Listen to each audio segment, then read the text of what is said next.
Our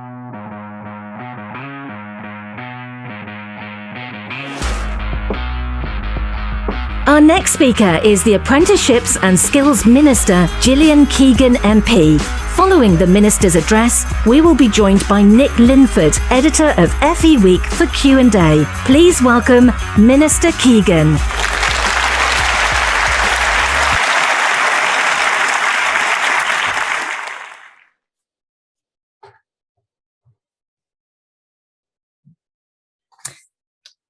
Thank you and good morning. Thank you for inviting me here today to speak to you about one of the most important issues that we all face. And I refer, of course, to how we come together to build and deliver a truly world-leading skills system, one fit for the 21st century and one that delivers for learners, businesses and the economy. And we meet today through Zoom because of once-in-a-century pandemic that has caused devastation to lives and livelihoods. And this has made our challenge even greater.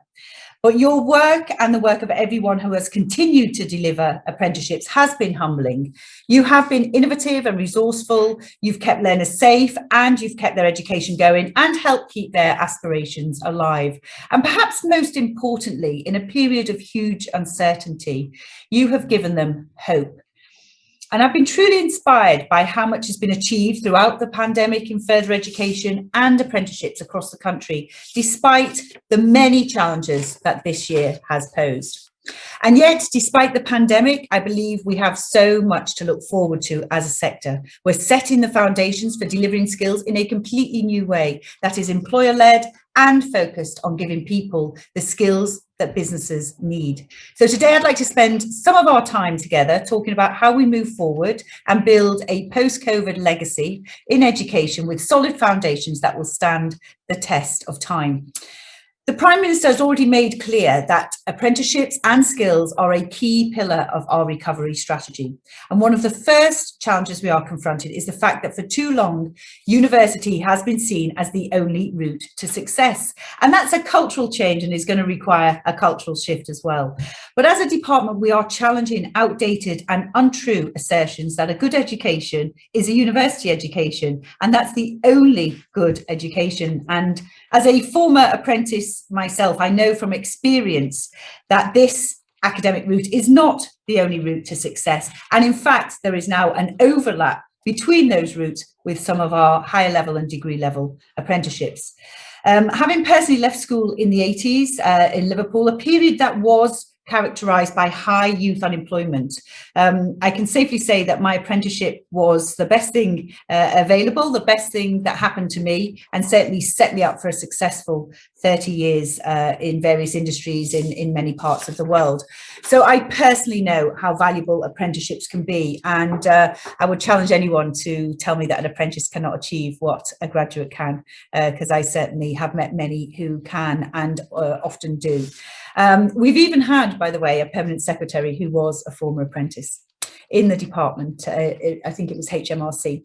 Our rebalancing of higher and further education will make going to college or taking an apprenticeship as compelling as studying for a traditional 3-year full-time degree. And despite the terrible toll that this pandemic has taken, the development of technical skills is now more important than ever, because sadly, as well as many people losing their lives, there are many people who have also lost their jobs over the last year. And we need to make sure that we are there for people, giving them real opportunities to gain new skills so that when the right opportunity comes along, they can take it without hesitation. And our Skills for Jobs white paper, developed in partnership with many of you, is the blueprint for making this a reality.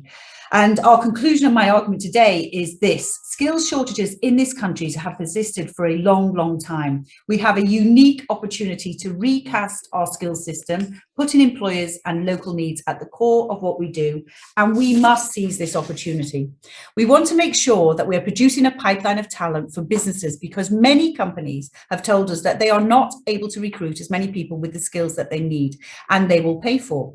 So why is this necessary now? To start with, our productivity levels are only 4% higher than they were in 2008. And I find this a shocking fact. The Employer Skills Survey 2019 suggested that there were 214,000 vacancies which employers were unable to fill because they could not find the people with the right skills, qualifications or experience. And this is only set to grow. And that already was 24% of all vacancies at that time.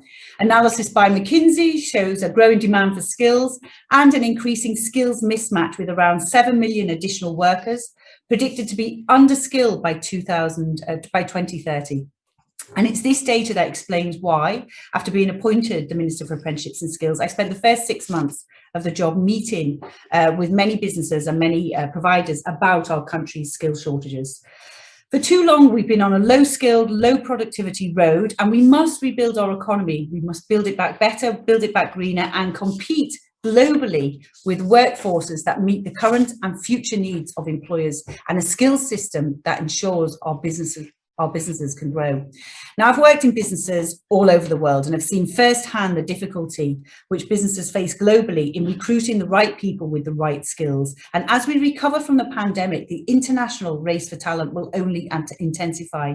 We will see skills shortages in healthcare, construction, agriculture, and all things digital, and much, much more. They will be common to many areas across the world. And if we're going to be a world leader in green energy, if we're going to build large infrastructure projects such as HS2 and prepare students for jobs of the future, then we need to take action today, not to kick this into the long grass and think what we are doing already is good enough.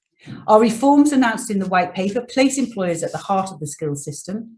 By 2030, all technical courses will be based on employer-led standards, and we know that education and training has to work more closely with businesses if we are to overcome chronic skills shortages. And that is why employers will work hand in hand together with colleges and other local partners to shape technical skills provision so that local economies thrive and local businesses can benefit. The task is on all of us now to act, to help to put this system in place, and I look forward to working with you all on this. Another key reason to do this today is because the world is so rapidly changing. Deliveroo, the food delivery app, founded just 8 years ago, employs around 2,300 people, plus around 30,000 self-employed couriers. Contrast that with Sainsbury's, who employ 172,000 people. Add the pandemic on top, accelerating a trend, and this demonstrates the shape of the economy is changing. It will shape employment for the future, and we need to make sure we train people to enter the jobs of the future. Some of the jobs that were available that were perhaps in semi-skilled areas will no longer be available. I wholeheartedly believe that a new generation of apprentices, despite the setbacks of COVID, will lead the change towards this. And the government plan for jobs will help to kickstart the nation's economic recovery, and apprenticeships will be more important than ever in helping businesses to recruit the right people, develop the skills they need to recover, and grow both now and in the long term. Since 2010, almost 5 million apprentices have started their training, and I want to see this number increase even further. Even during the pandemic, almost 50,000 applications were submitted by employers for a cash boost for hiring an apprentice as a new employee. And that's nearly 50,000 apprentices in rewarding work despite COVID. And obviously, as from April, the value of those payments to employers increased to £3,000. In my role, I'm lucky enough to speak to apprentices regularly about their experience of doing an apprenticeship and their hopes for the future. Last week, I spoke to some apprentices at Veritas. Many of those were they'd already completed a degree actually, but they now saw apprenticeships as a route into the careers they wanted and getting skills that were valuable to the businesses. And this just shows that the training landscape is changing, and apprenticeships are playing a central role in getting people the skills and experience they need to succeed at any age, at any stage, even graduates. And the number of graduates doing level 3, 4, 5 apprenticeships now to gain the valuable skills it seems is increasing. I know a huge amount of work has gone into protecting the quality of apprenticeships at this time, and there's been a role for government in helping to do so. And after the virus hit our shores, we introduced flexibilities to support apprentices and employers to continue with their programmes. And we've continued to add and adjust to these flexibilities as new challenges emerge, and in response to the feedback we receive from employers and training providers always keeping quality in mind. There is no point in a low quality traineeship. There is no point in a low quality apprenticeship. I want to thank the colleges and providers and assessment organisations for delivering training and assessments flexibly, including remotely, to enable this learning to continue. And these are innovations which I'm sure we will want to build on in the future. Now, I know as a sector, we are at our best when we are at our most innovative, and I believe that this will only strengthen our ability to continue to raise the quality of apprenticeships. Underpinning our approach to high quality apprenticeships will be clarity on what quality looks like, with every party, provider, employer and apprentice, committed and clear on their role at the outset. And where these expectations fall short, apprentices will have a route to providing feedback so that improvement can be made. And of course, we want to continue to listen to employers and take action to make apprenticeships work for businesses in all sectors. We're improving transfers, making it easier for big employers to find smaller businesses to transfer their unused funds to. And from August this year, employers will be able to pledge their funds in bulk for transfer to a business in their sector, their region or their supply chain. And we're developing more flexible models of apprenticeship delivery. Employers can benefit from front-loaded training where that works for their business, and from July can bid for a share of our £7 million fund to develop flexi job apprenticeship schemes in sectors where short-term employment has made it harder to benefit from apprenticeships, such as creative industries, which are often project-based and often freelance in terms of their employment structure. And these are some of the core tenets that will guide our development of a skills system and how apprentices can play an important role in our economic recovery.